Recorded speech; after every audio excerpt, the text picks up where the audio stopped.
കോട്ടയം കുറിച്ചിയിലെ 8ാം വാർഡായ നന്മ ചിപ്സ് യൂണിറ്റിലേക്ക് ചെന്നാൽ കാണാം ഓണത്തിന്റെ തിരക്ക്. അത്രയ്ക്ക് ഡിമാൻഡാണ് ഇവിടുത്തെ കായ വറുത്തതിന്.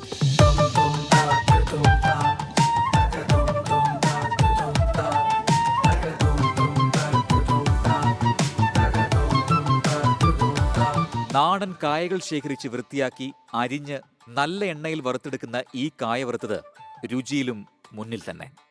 8 സ്ത്രീകളടങ്ങുന്ന സംഘകൃഷി ഗ്രൂപ്പാണ് ഈ രുചിക്ക് പിന്നിൽ. ഞങ്ങളുടെ ഇത് ഒരു കപ്പ മൂല്യവർദ്ധിത ഉൽപ്പന്നമായിട്ട് തുടങ്ങിയതാണ്.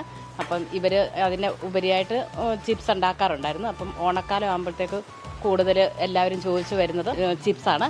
അതിൻ്റെ ഭാഗമായിട്ട് ഇവർ ഒരു 2 ആഴ്ചയോളമായി ഈ പണിയിലേക്ക് ഏർപ്പെട്ടിട്ട്. നാട്ടിൽ മാത്രമല്ല, ജില്ലയുടെ വിവിധ മേഖലകളിൽ നിന്നും കായ വറുത്തത് തേടി ആളുകൾ എത്താറുണ്ട്. ഓണക്കാലമായതോടെ കൂടുതൽ വേഗത്തിൽ കായ വറുത്തത് വിറ്റുപോകുന്നുമുണ്ട്. ഇതൊരു കുടുംബശ്രീയുടെ ഒരു സംരംഭ ഗ്രൂപ്പാണ്. കഴിഞ്ഞ 23-24 സാമ്പത്തിക വർഷത്തിൽ നമ്മുടെ കുറിച്ചി ഗ്രാമപഞ്ചായത്തിൻ്റെ സഹായത്തോടെ വനിതാ ഘടക പദ്ധതിയിൽ ഉൾപ്പെടുത്തി കുടുംബശ്രീക്കായിട്ട് തന്ന സംരംഭമാണിത്.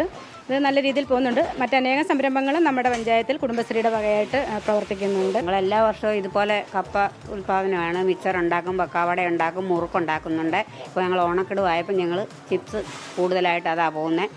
കായ വറുത്തത് മാത്രമല്ല, കപ്പ വറുത്തതടക്കമുള്ള മറ്റുൽപ്പന്നങ്ങളും ഇവിടെയുണ്ട്.